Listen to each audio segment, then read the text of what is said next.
Hey guys, welcome back to another episode of CDH The Lost, the podcast about CEDH. It's Bailey here again, the gooberest of them all, with Nick again. Say hi, Nick.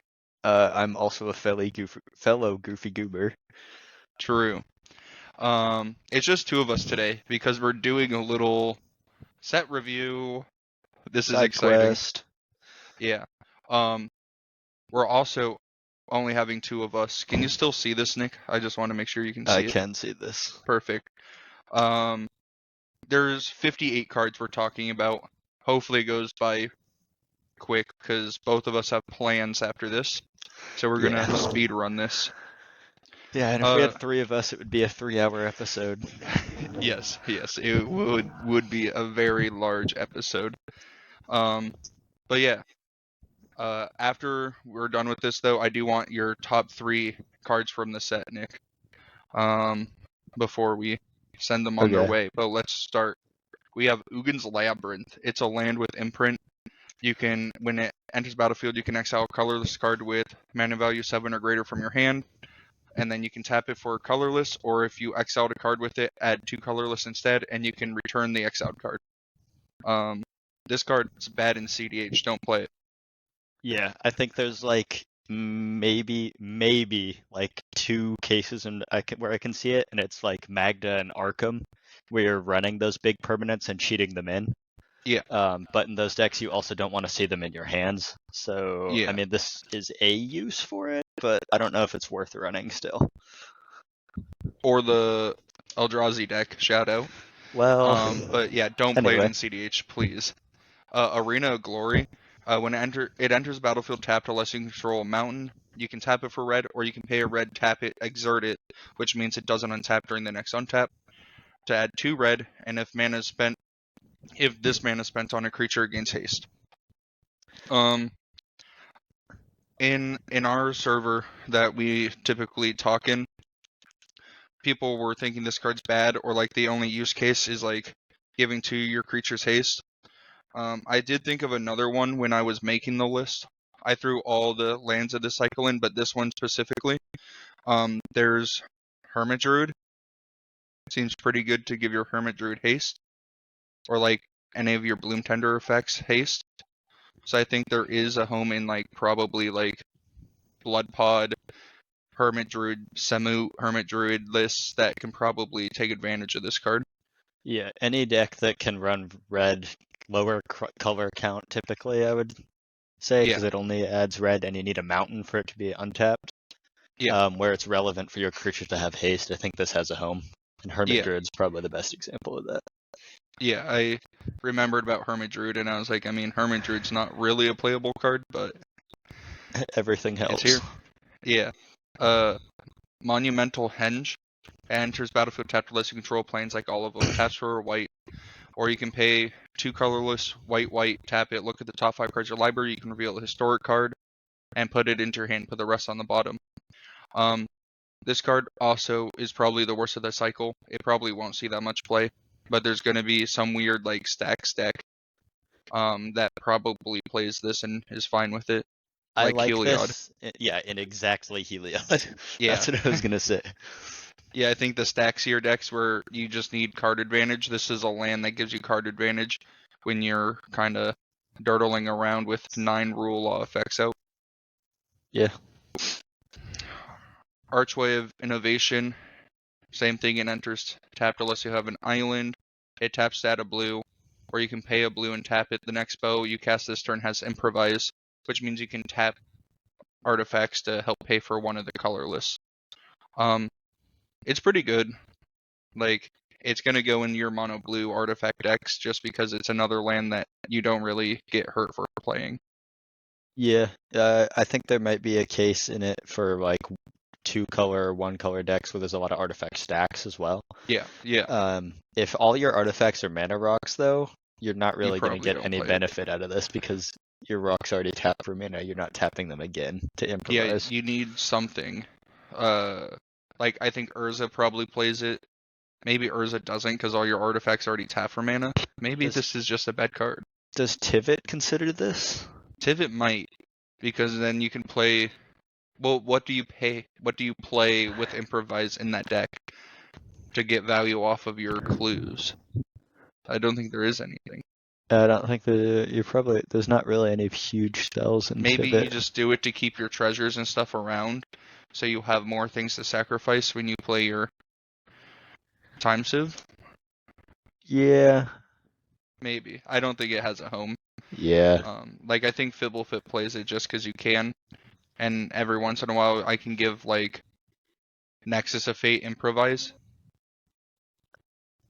which seems Yeah. mediocre. It's a very niche card, I think. Yeah. Spymaster's Vault, same thing. Enters tapped unless you have a swamp. Taps for black.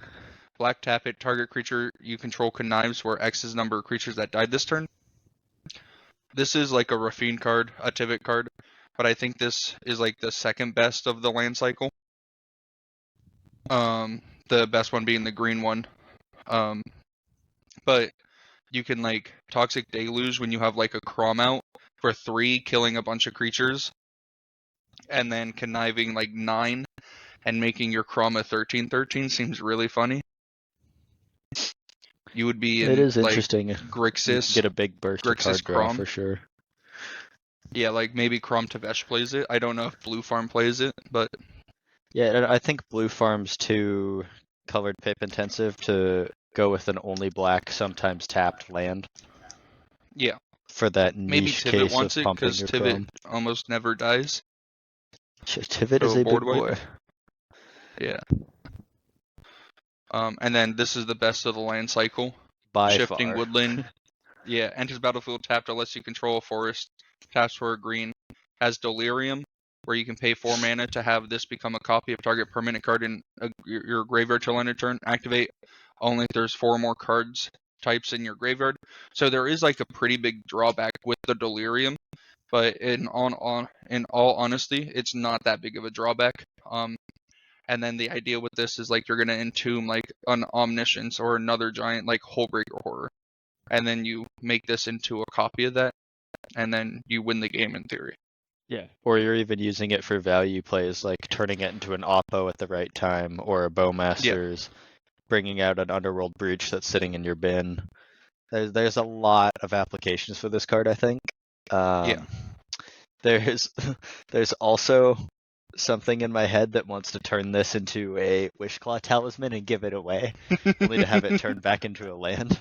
Yeah, into a non-green deck. Yep. Sadly, you don't have any like counters on the Wishclaw, but Yeah, that's true. Did forget about that part. Does not trigger Urza's ETB Cave. effects.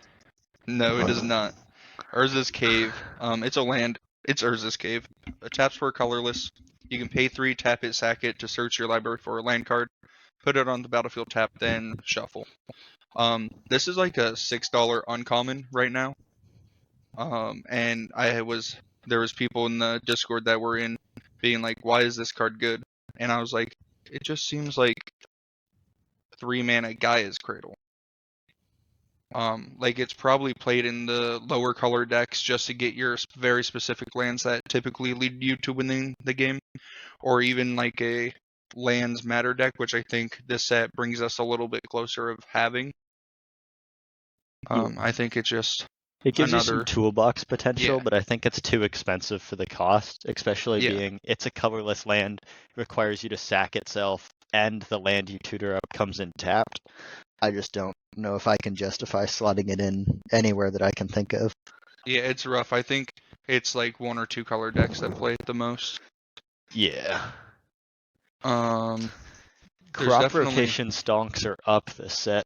yeah, which we're gonna get to towards the end of the list because they didn't want to give me the commander cards as well in the same set. Anyway, we have Flagi, Titan of Fire's Fury. When it enters battlefield, sack it unless it's escaped. Whenever he enters battlefield or attacks, it deals 3 damage to any target, and you gain 3 life. Escape for red, white. Exile 5 other cards from the graveyard. So this is the same world of Croxa and Uro. Roxanne Probably Funeris? no, just Croxa, which is the red-black giant. Crocs. He's a 2-drop 6/6. Yes. Yeah, it's just another part of that cycle. This card's bad. especially for CDH. The only reason it's on the list is because of Cedh. If you wanted to, instead of having like a Mount Doom, you could have Falgi in your deck and win by flickering Falgi infinite times, just like you can do with Croxa. But it probably doesn't seem play. Okay, this card's not broken. Oh boy. Nadu, Winged Wisdom. It's a 3-drop 3/4 flyer, so already really good power, toughness, ability. Creatures you control have, whenever this creature becomes a target of spell or ability, reveal the top card of your library. If it's a land, put it onto the battlefield. Otherwise, put it into your hand. This ability triggers only twice each turn. This card's insane. Yeah, twice per turn seems like, oh, they limited it until you realize it puts the ability on each On the creature. creature, yeah. Yeah, so twice per turn per creature. Yeah. And then with like Displacer Kitten, just insane. And the lands, they don't even enter the battlefield tapped. They're untapped. Card's insane. I was thinking about for the Pride event that's coming up, where you can have any creatures as partners, Nadu and like Timna, and then you just have a better TNT. Because Nadu's broken. Yeah. Anyway, this card's gonna be a commander. It's gonna be one of the top contenders, I feel like, unless people start packing more Pithing Needle effects and stuff like that. If you just Lightning Greaves turns into a crazy value engine with this. Yeah, or This like and some Shuko, which is a 1-drop that does it. Shuko, Lightning Greave, like there's so many things and just ridiculous ways to trigger this. It's so easy to reset. You just have to flicker it. Yeah. It just does so much. For 3-drop on a body the size of Talion that still flies. Yes, yeah, it's really good. Okay, Ermsker, Iron Eater. He's an 8-drop, 5/5 affinity for artifacts. When he enters the battlefield, draw X cards and lose X life, where X is half the number of artifacts you control rounded down.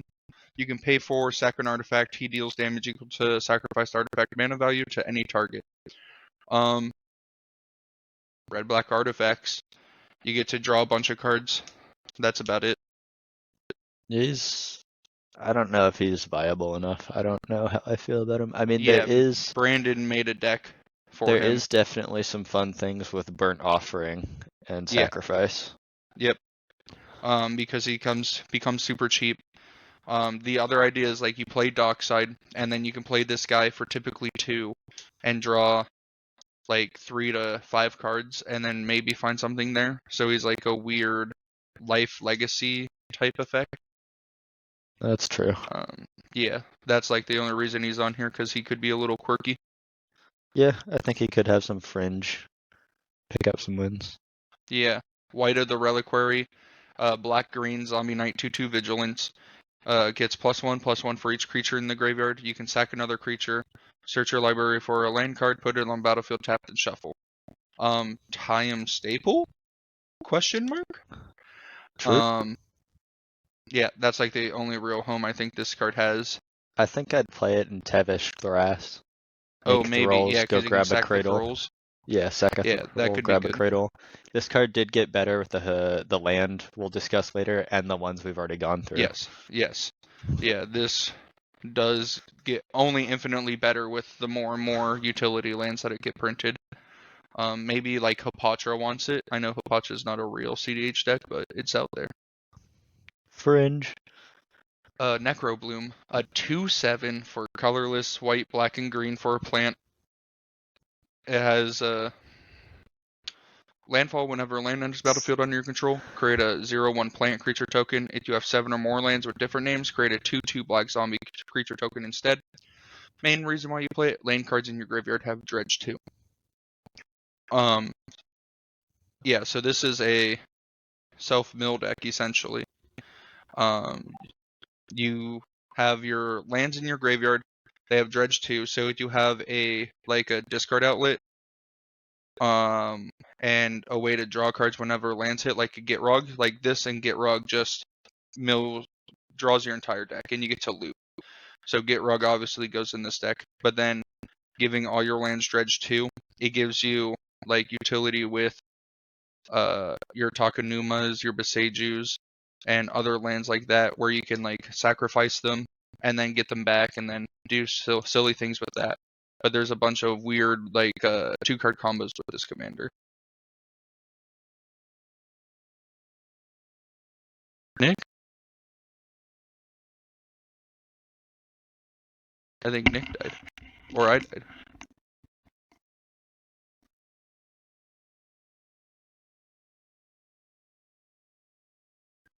I guess Nick is dead. Let me just... Oh, you're good. It sounds like you're back a little. Do you have any opinions on the Necrobloom?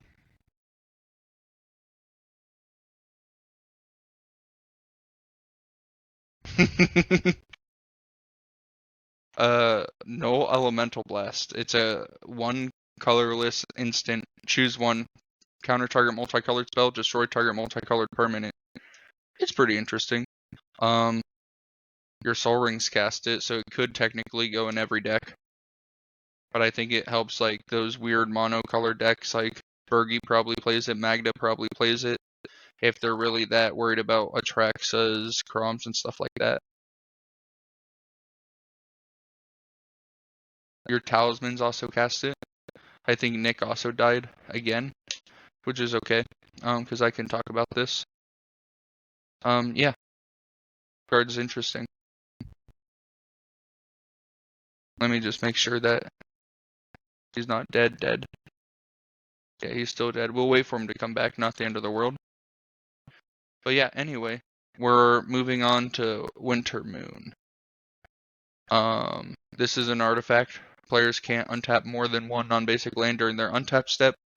For 2 mana. And it doesn't have like the orb effect, like only if this is untapped. Sounds like Nick is back. Once again, trying my best. Again. No, you're good. We're on Winter Moon now. Players can't untap more than 1 non-basic land during their untap step. This is good in monocolored decks. Yep. That's about Phenomenal, even. Yeah. You're gonna hose the Kenrith players of the world. Looking at you, Atlas. Get him. I love Vexing this Bauble. card, actually. It's 1 mana artifact. Whenever a player casts a spell, if no mana was spent to cast it, counter that spell. Pay 1, tap it, sack it, draw a card. This card's gas. Yeah, I think this is one of my favorite stacks effects, and this is the one that has the easiest way to clear it and an immediate upside to clearing it. You pay 1 mana, get rid of it, you draw a card. Life is great. It's phenomenal. Yeah. So you can turn it off when it would lose the game. Yeah, As in, someone's why I winning really and I like need to it. cast Force of Will. I'll turn it off. Call it a day. It's great. I like it. It's fetchable off Urza's Saga. It's a 1-drop artifact. Life is good.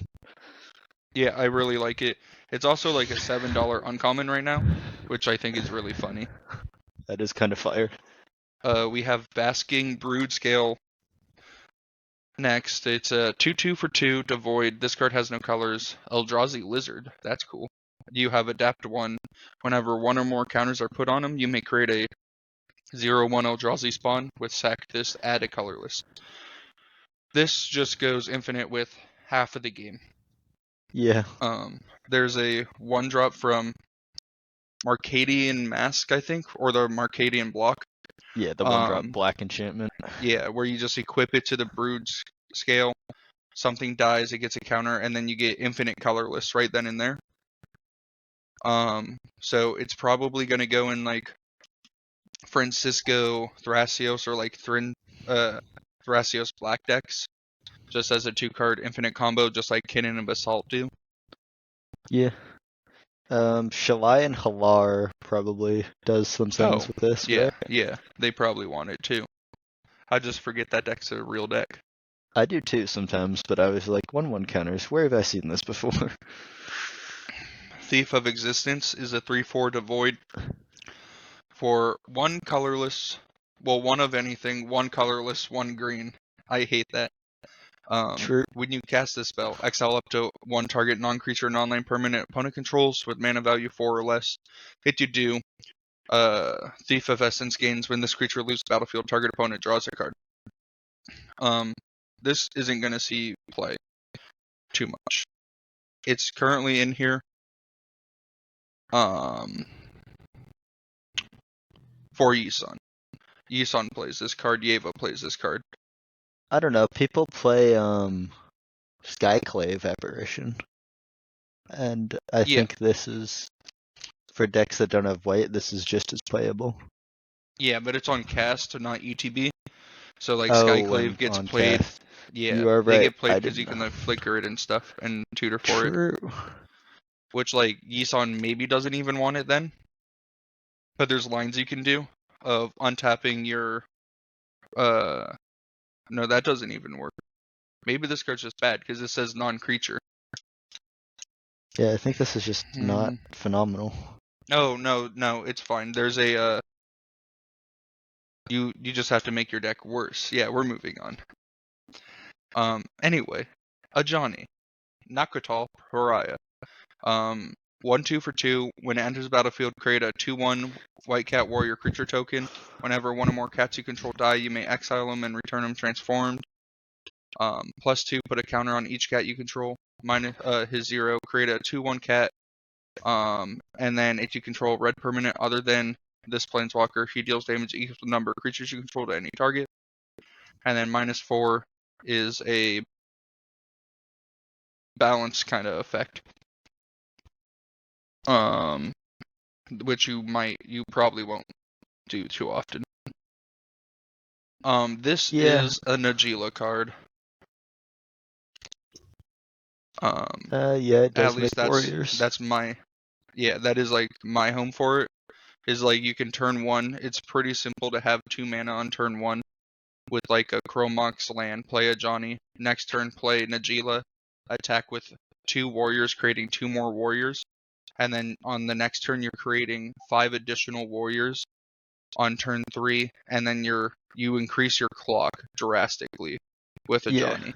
And if they block any of the cat warriors, you flicker them, and then you have just removal spell for creatures because Yep. you have Najeela, a red permanent.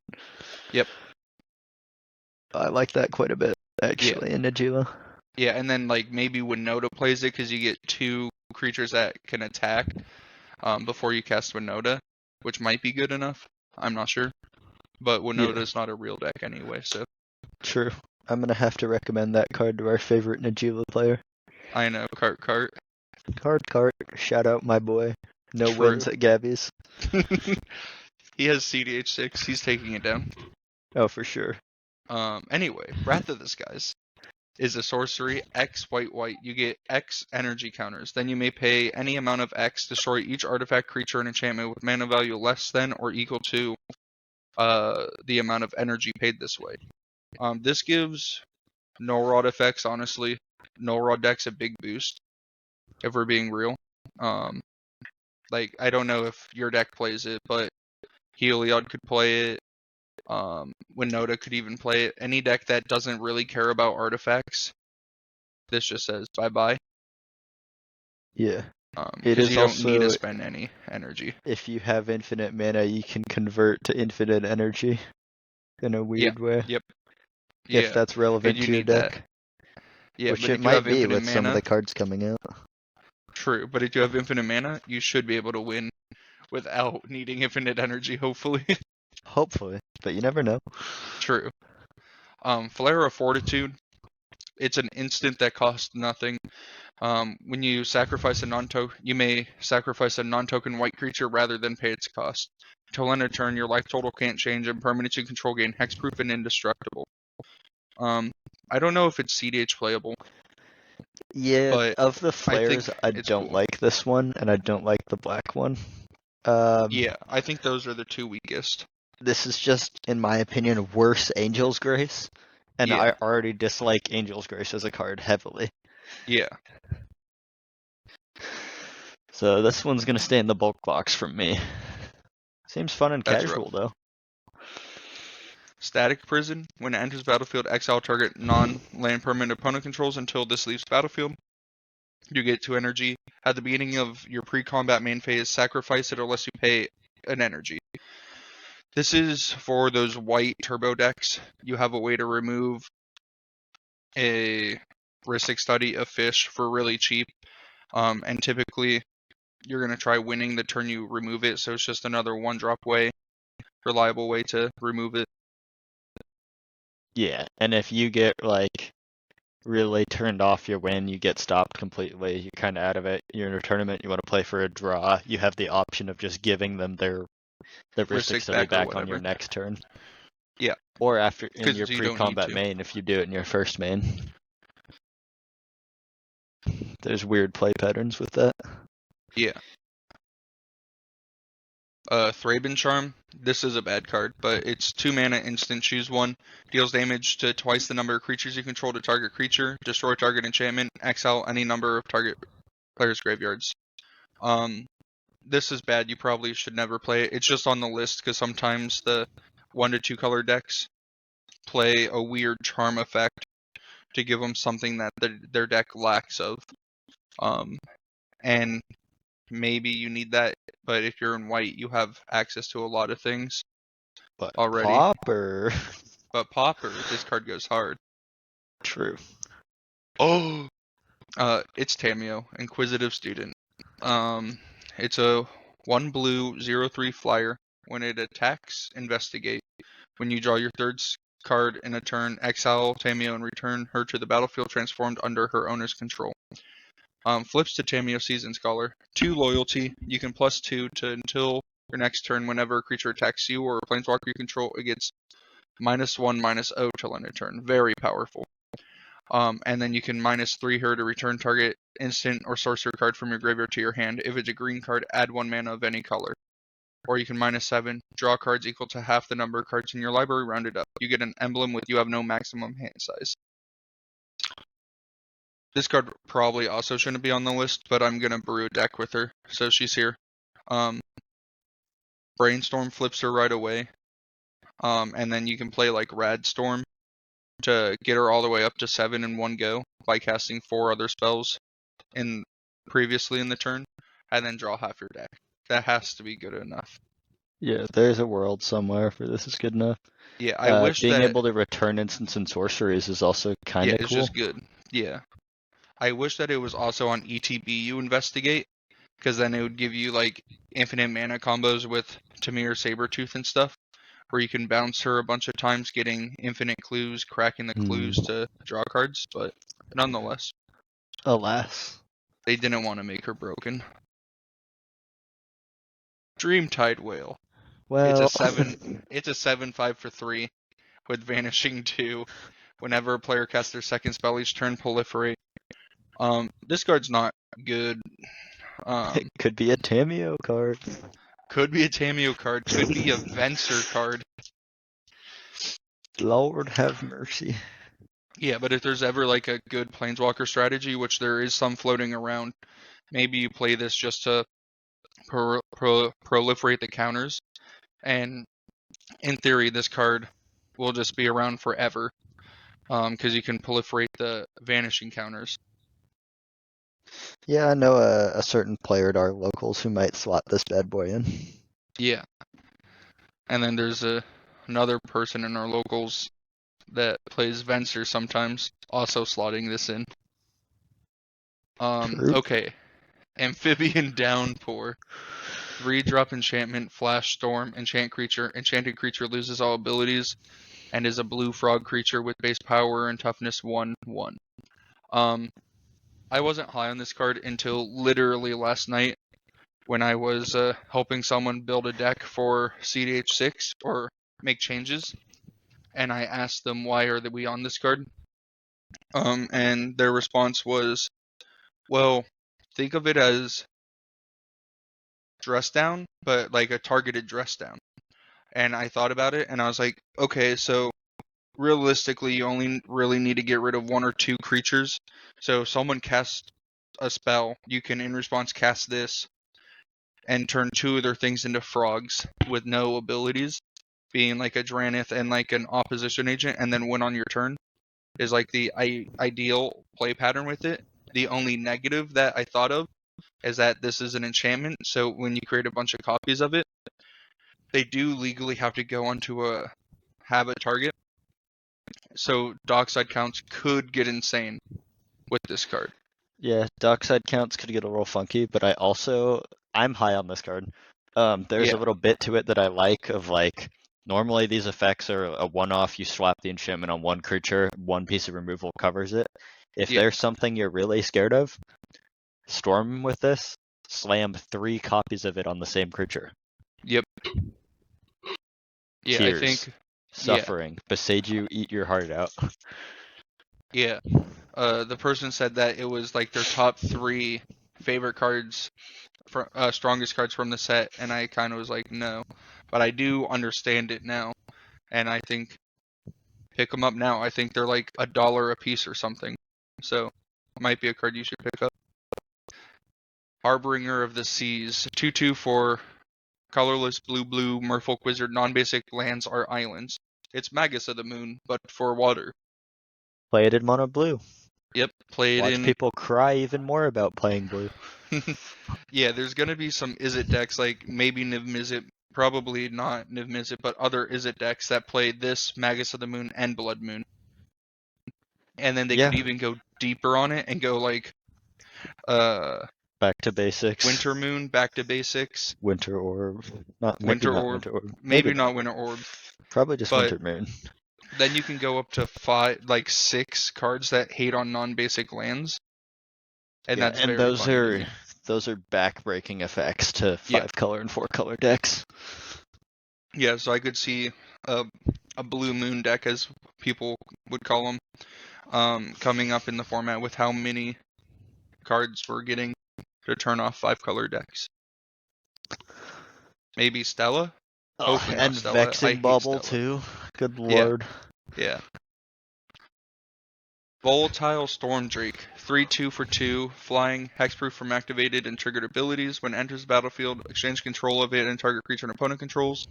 If you do, you get 4 energy, then sack that creature unless you pay an amount of energy equal to its mana value. Card's gas. It's Gilded Drake, essentially. Yeah, Gilded Um, Drake. But you also can take an asymmetrical stacks piece off the board with it, so that's pretty cool. yeah, Or a symmetrical stacks piece, I mean. yeah. Like, I think this card's just very good. It's a little shame with how exchange works, is like you can't flicker it with like a cat out, and be able to still steal multiple things. That's not how exchange the magic ability works, but that's okay. Like Gilded Drake says, if it's not exchanged, sacrifice Gilded Drake or whatnot. So I thought you would be able to get around it, but I did some thorough an hour and a half worth of research, and it does not work how I wanted it to. Flare Denial.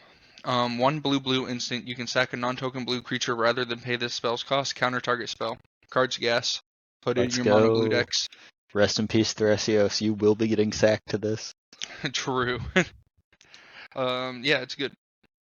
Free counter spell. It's going to be played in decks that can realistically sack their commander. So Thrasios, Fibblefip, Rog Silas probably plays it. Yeah. Yeah. Malcolm Kedis. Strict Serenade. Instant, 1 blue mana, counter target artifact, creature, or planeswalker spell. Its controller creates a 2/2 blue bird creature token with flying. Card's mid. I said it. You guys can fight me in the comments. It's bad. But I like Most, it. I know, but people aren't playing Stern Scolding because it's bad enough, because you don't need to counter creature spells that bad. Same's true with planeswalkers and artifacts. The only real artifact that most people are worried about countering is the One Ring. You want to know what also counters the One Ring? Every other counter spell in the goddamn game. Yeah, I think opening up more flexibility on top of my Stern Scolding is good, and also this gives you an avenue of like, oh, Atali's here, Yeah, Atrax is here, no problem, 1 mana.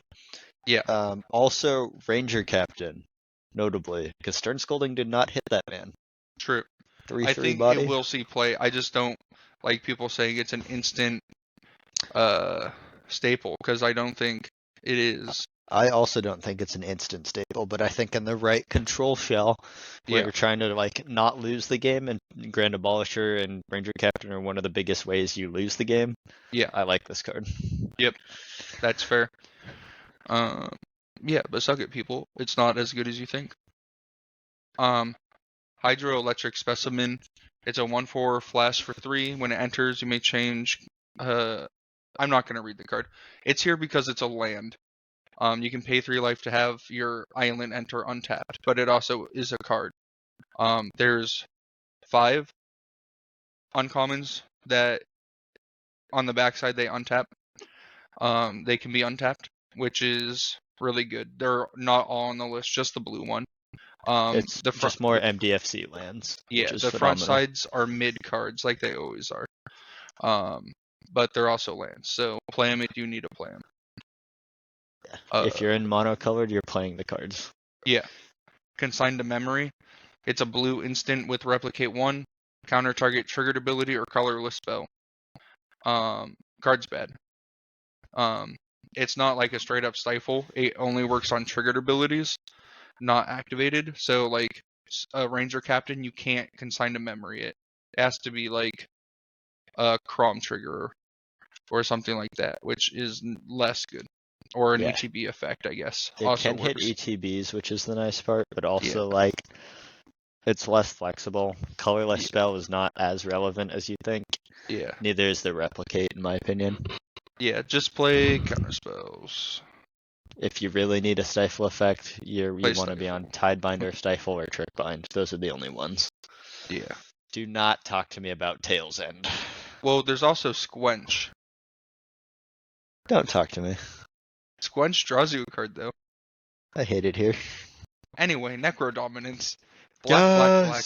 Legendary enchantment. Skip your draw step. At the beginning of your end step, you may pay any amount of life. If you do, draw that many cards. Your max hand size is 5. If a card or token would be put into your graveyard from anywhere, exile it instead. Card's pretty good. It probably goes in Rog's Eye. Maybe. I'm still figuring that part out because a lot of the time you try winning with breach combos, and that bottom part says you don't win with breach combos. But yeah, it probably goes in Rog's Eye. I mean, you do have like your own bounce spells to remove it. Well, you have 1 bounce spell currently in the list.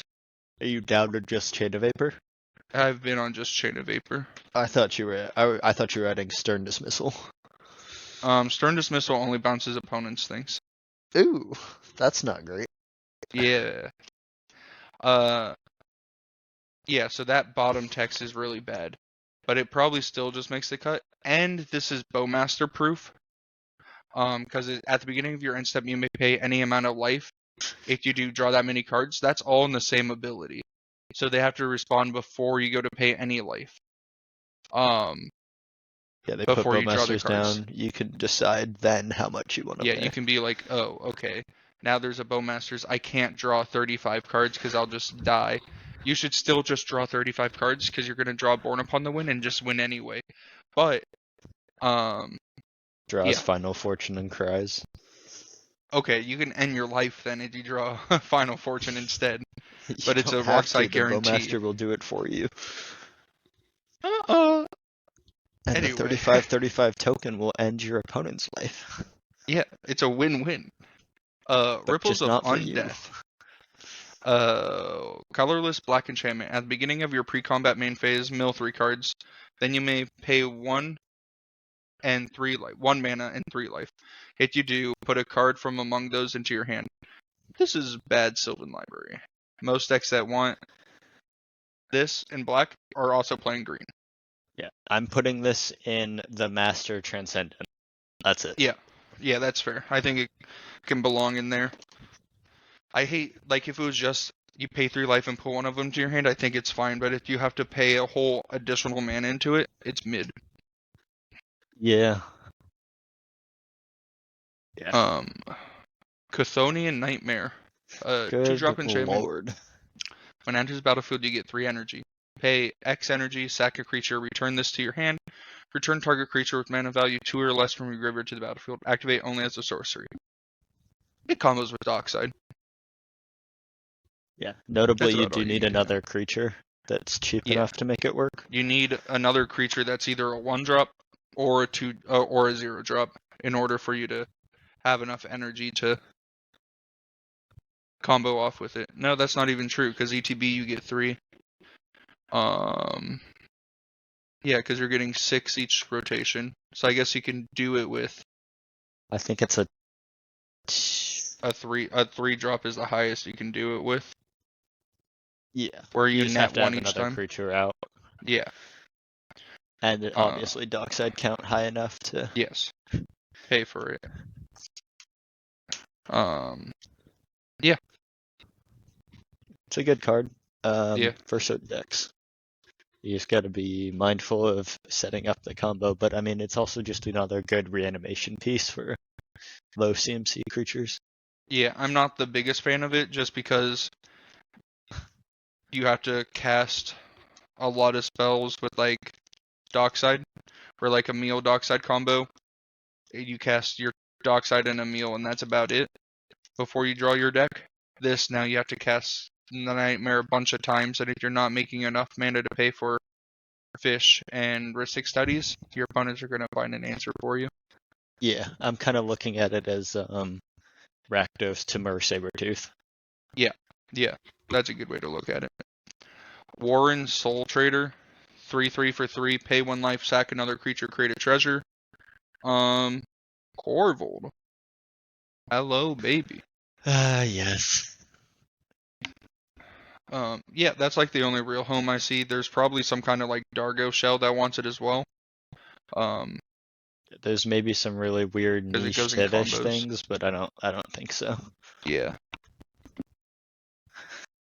Yeah. We can move on. Marionette Apprentice. 1/2 for 2, fabricate 1. Whenever another creature or artifact you control is put into graveyard from the battlefield, each opponent loses a life. This is Dargo.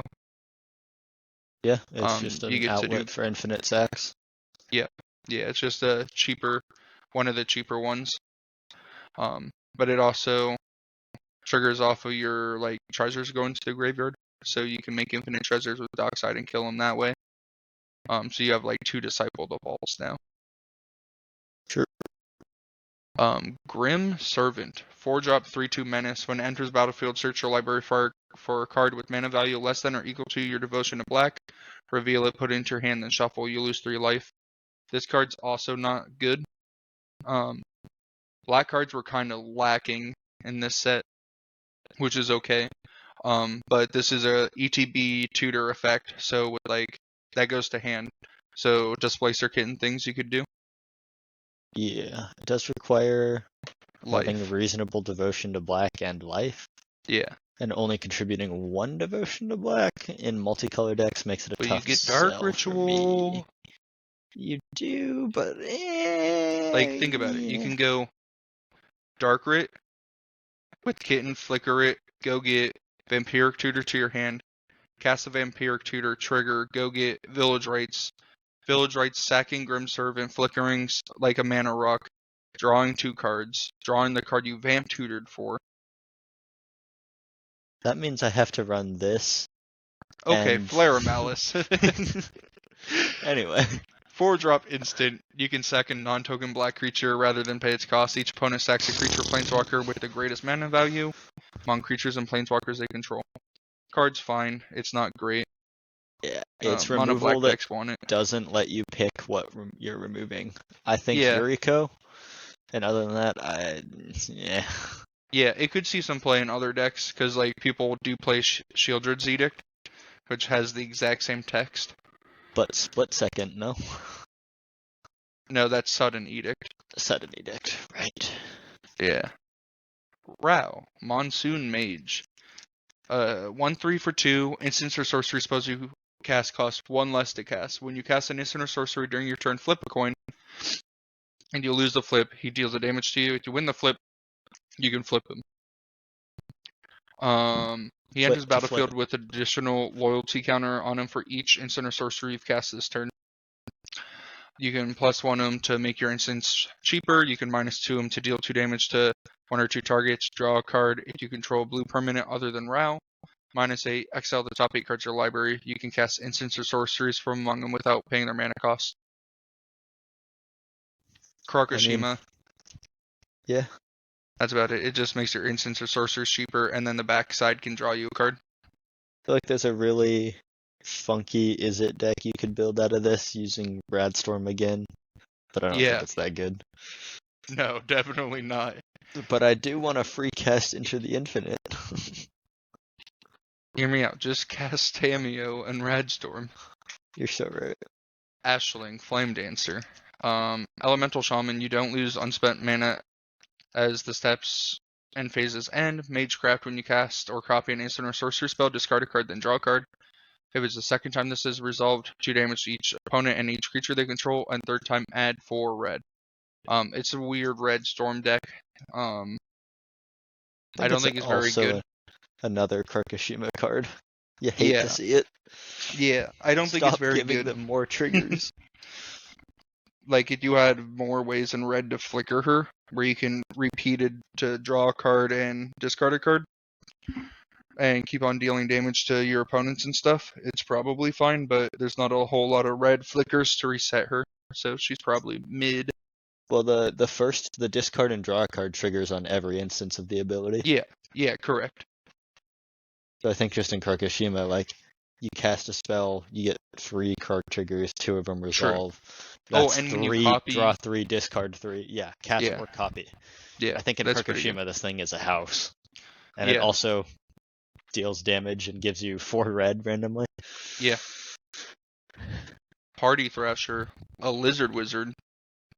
Non-creature spells you cast from exile have Convoke. At the beginning of your pre-combat main phase, you may discard a card. If you do, exile the top 2 cards of your library, and choose one of them. You may play that card this turn. Hello, Obnix. Yeah. Yeah, Obnix likes it. Maybe Prosper, but Prosper really likes doesn't see it. play anymore. True. Yeah. It goes in the deck it goes in, and that's about it. Flare Duplication. The goat. Colorless red instant. You can sack a non-token red creature rather than pay its cost. Copy target instant or sorcery. You may choose new targets for the copy. Good card. Put this thing in every deck with Rograk ever. You ever heard of a little guy named Rograk? Double Demonic Tutors, double Eldritch. There's some counterspell. It does all the things. It's so good. No, I understand. You're wet. I know. I am horny. Also for this card. Power Balance. Red enchantment. Whenever opponent casts a spell, you can reveal the top card of your library. If you do, you may cast that card without paying its mana cost if the 2 spells have the same mana value. Nick likes this card a lot. I do, just because I want to play it in Elsha. I like playing decks where I can view the top card of my library. And in those decks, I always played Counterbalance and had a great time. Now I want to play Elsha with Counterbalance and Power Balance. And somewhere in my little rat brain, it wants to have both of these cards out. Power Balance trigger, check the top card. If it's the same mana value, I can leave it there. If I want to counter something, I can cast it for free value. If it's not, I don't know. There's just a lot of like trigger stacking between the two. And good lord, if I have Sensei's top out, you are never resolving a 1-drop again. I do like that synergy with Counterbalance and Power Balance. I just think it's not good enough. That's where I stand. Yeah. If you're not already taking advantage of the top of your deck or manipulating or knowing it somehow, then I don't think it's worth playing. Yeah, I also find it weird that you need to want to cast the cards off the top as well. Because there's some times where you just won't want to cast a spell. Like if there's a Dockside and you flip it and there's a Talisman on top, you're not casting the goddamn Talisman. Yeah, but it does say may cast, so. Yeah. That is nice. But it's just weird. It might be good, might not be. I have no opinion until I lose testing. to the card. Bad. Wheel of Potential. You get 3 energy. You may pay X energy. We can move on. I will say, I misread this card the first time I read it. It's bad. Yeah. Birthing Ritual. 2 mana enchantment. I love the art. at the beginning of your end step, if you control a creature. Oh, it's end step. I thought it was upkeep. Look at the top 7 cards of your library. You may sack a creature. If you do, you may put a creature card with mana value 3 or X or less from among those cards onto the battlefield, where X is 1 plus the sacrifice creature's mana value. Put the rest on the bottom in any order. I don't think it's very good. I Yeah, do I like thought it. it was upkeep, so I thought it was a little bit better. Is upkeep better? Because this way it'll I trigger think on the so. turn you play it. No, that's fair. I guess you do get that, but I was thinking, like, you play it and then you can hit like a combo piece off the top, and then you can combo off on your following turn. Yeah, This it's way an it interesting also. card. Not that anyone ever runs it, but Sylvan Tutor works with this now. With the way it's against it. True. And Imp Seal, I guess, is the more relevant one to mention there. Yeah. Vamp Tutor, Worldly Tutor. Yeah, but those would work even if it was an upkeep. True. Well, same with the other ones. Well, yes, but you'd have to let your opponents know what's happening, and then you get hit by a dashed Ragavan, and then and then cry. You cry, and then you jump off a cliff. Criff? A cliff, yeah. A criff. Yeah.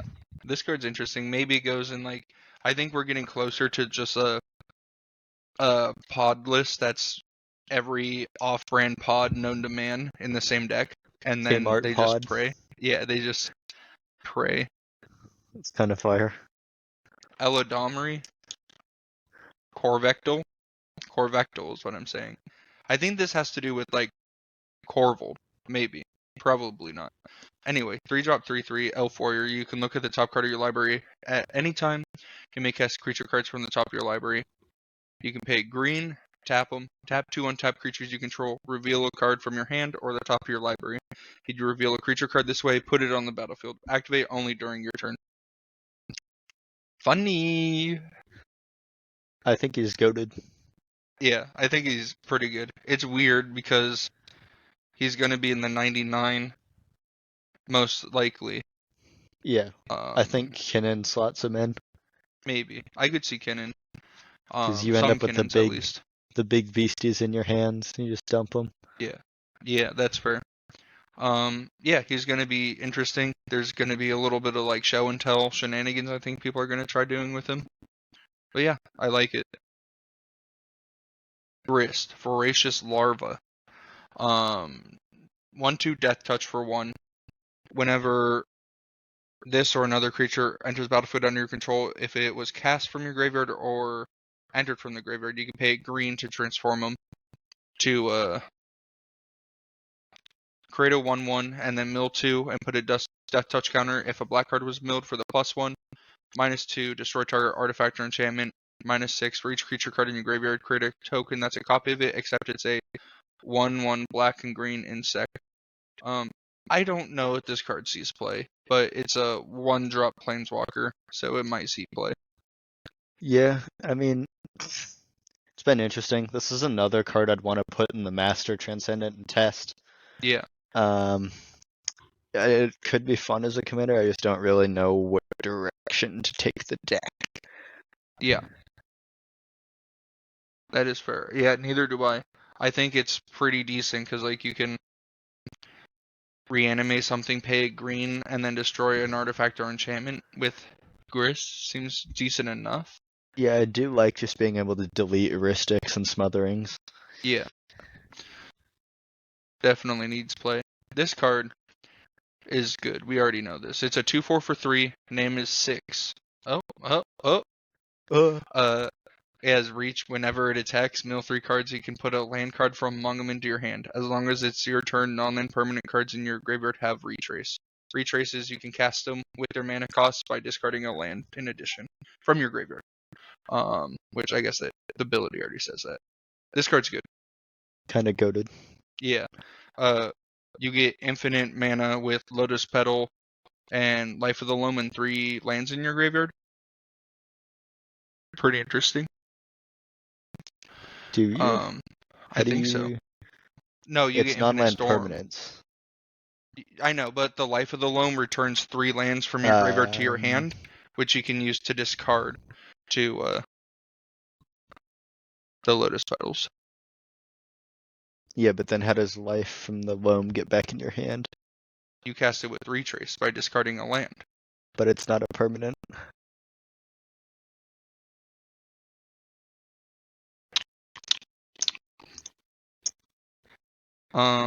Next question. If you have a way to draw a card in there, you can dredge it and do shenanigans. Oh, that's easy. Just have a way to draw a card, dude. Oh, you're so right. My fault. Your card's still good. Vexing Bob. Fanatic Aronis. 2 mana, 1/4, taps to add a green. Ferocious. If you have a creature with power 4 or greater, taps to add 4 and has Eternalize. I don't like this card, but there was a lot of hype in the CDH community being like, this is the best mana dork printed in years. I like him in certain decks. Like Yeah. Tassigear. Cool. Sweet. Yeah, I think Tassiger could play him. They were talking about like in Thrasios decks, and I'm like, but who are you pairing with Thrasios to guarantee that you have a 4-power creature each game? If you're playing Crom Thrasios, I'm offended If deeply. that's what you're doing, you can have your Fanatic Aronis. But yeah, he's a Thrasios activation. Whoop-de-doo, have fun. yeah. So that's why I don't like him, is that there's no like guaranteed way to make sure that you're gonna be tapping for it in a way that matters. Like Kenrith probably wants him. I could see Kenrith playing it maybe. I also don't know if it's good enough for a 5-color deck. Wait, this guy's actually just goated in Tassigear. Yeah, I didn't even think of Tassiger, but Tassiger does make a lot of sense for this card. That's kind of fire. Looks like you got to build Tassiger again. No. Primal Prayers, 4-mana enchantment. When it enters battlefield, you get 2 energy. You may cast creature cards with mana value 3 or less by paying energy rather than paying their mana cost. If you cast a spell this way, you may cast it as though it had flash. This card's so dumb. Yeah, I love it. It's an energy alluring. It does have infinite combo with Greenbelt Rampager, where you get infinite ETBs. So to have like an Impact Drummers out, you can win that way. Or if you're just like an energy-ish deck, you can get some value off of your creatures. Yeah, but Alluring funnier. Yes, just play Alluring, please. Well, yeah, play Alluring against me, actually, please. I would love that. Anyway, Flare Cultivation. It's a sorcery. You may sack a non-token green creature rather than pay its spell. Pay this spell's mana cost. Search your library for 2 basic land cards, reveal them, put one on the battlefield tapped and the other in your hand, then shuffle. This card's funny. It's not good, I don't think.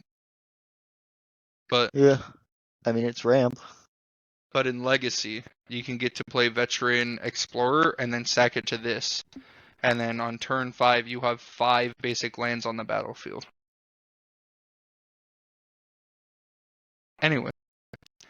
Evolution Witness. For 3, it's a 2/1 Elf Shaman Mutant with Adapt 2. Whenever one or more +1/+1 counters are put on it, return target permanent card from your graveyard to your hand. Time card. Kenrith also, card. Yeah, Kenrith, if you play Breach LED. You just slap this bad boy in and it makes infinite mana with LED. Yeah, it does. But yeah, those are the 2 places for it. Verukalakudik des Chaos. Spontenzabrer. Tempt with Mayhem. It's an instant with Tempting Offer. Choose target instant or sorcery spell. Each opponent may copy that spell and may choose new targets for that copy for the copy they control. You copy that spell once, plus an additional time for each opponent who copied that spell this way. You may choose new targets for the copies you control. I like this card a lot. Okay, hear me out. Okay. You hit an Adnaz with this. Yes. Chaos ensues. I'm being for real. I think you do hit Adnaz with this. Oh, you 100% do. But it's hilarious. You resolve the card in the order that it's put on the stack. So you choose target instant or sorcery. then each opponent may copy those targets, and they have to declare those targets once they make the copy of it. And then once it's your turn, you get at least one copy plus any additional time. So if you're copying ad nauseam, your ad nauseam is resolving before all your opponents. Sure. Yours is And the then first one to resolve. You have the option to respond to theirs afterward. Yeah. Yours is the first one to resolve every time. So even if it's like a counterspell war, your opponents can be like, yeah, I'll create another copy, because it goes from left to right in order. So like your person sitting right to the left of you will make the copy and declare their targets, and then the next person, then the next person, and then you. So I think this card. I'm just thinking about it now. There's a play pattern here where you hit a tutor, Yeah. bunch of people copy it, you copy it at least Tutor, once, get off grab agent. Oppo, get like 17 tutors. Yeah, I do like this in opposition agent. Maybe opposition agent's playable now. Well, but yeah, I think this card, I know it seems bad, but I think it is actually gonna be good. I'm gonna at least attempt it. I'm gonna get blown out because I'm gonna give someone an ad nause when they have 2 pieces of interaction to counter my 2 ad nauses, but that's okay. who would win? Tempting offer or one mind freak trap? Talon, Gates of Madra, Madara. It's a land gate. When it enters battlefield, up to 1 target creature phases out. You can tap it for a colorless, or pay 1 tap it to add 1 mana of any color. Or you can put Talon, Gates of Madra from your hand onto the battlefield. What? Yep. Have you not read this card before? I read that as put Talon, Gates of Madra from your battlefield into your hand, so like you could pay to replay it. Oh no. No, it's just goated. You can just flash speed it in from your hand. It was already in my top 3. Yeah, it's disgusting. I think it's probably my top 1 card in this set. I think it's just the best card in the set. It's disgusting. I was not aware that this gets... You can crop rot it, you can flash it in from your hand, it filters mana, it doesn't even enter tapped. This card's good. We're gonna move on. Trench Post. Okay, this card's bad. Horrible. What are we doing? Why is this on here, Bailey? Because there is a possibility for it to be good. This is the kind of card I pull from a collector pack and want to light on fire. No, I agree. But there's the new legendary creature that whenever land, like all your lands get everything counters, so they all become locusts. So you can mill your people for a lot. Mill people for like 6. Horizon of Progress. It's a land where you tap it, pay 1 to add 1 mana of any type that a land you control could produce. You can pay 3 to put a land from your hand on the battlefield tapped, or you can pay 1, tap it, sack it to draw a card. Card's good. Yeah, I like that actually. Yeah, it probably replaces Exotic Orchard in a lot of decks.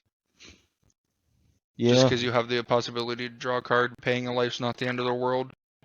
Might get some value off the land part. Seems some decks might even play both. I mean, it's another potentially 5-color land. Yeah, it seems marginally upgrade for some decks. Copy land, my goat, my goat.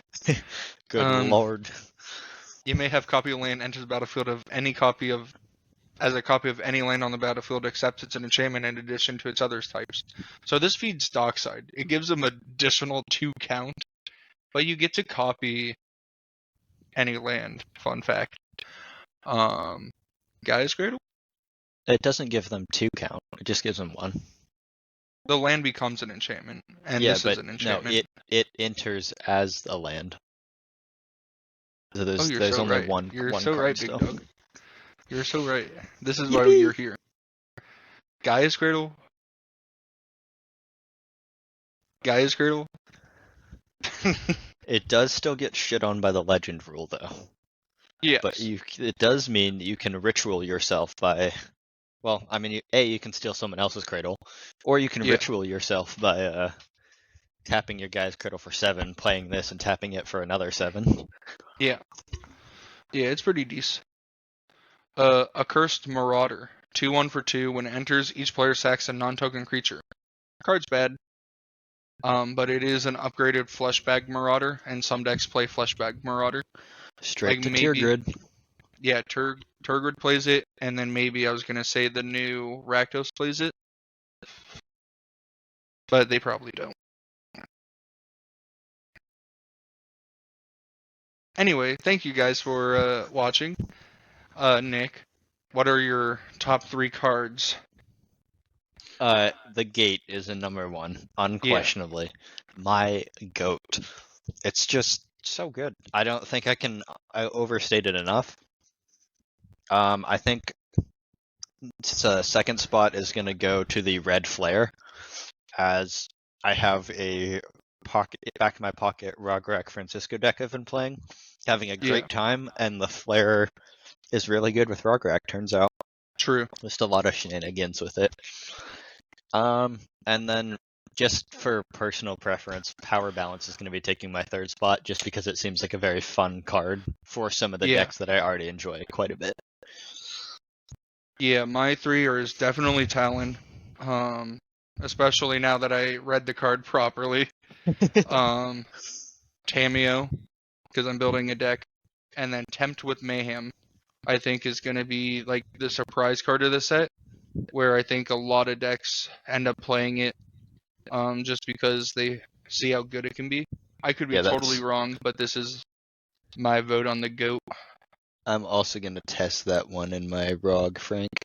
Oh, yes. But yeah, that was the video. It was like an hour and a half long video. Hopefully you guys enjoy. Hopefully we didn't talk your ears off. But like, subscribe, tell us what your 3 favorite cards are. Yell at us in the comments that I don't know how to read German. Yeah, have a good rest of your life. Don't.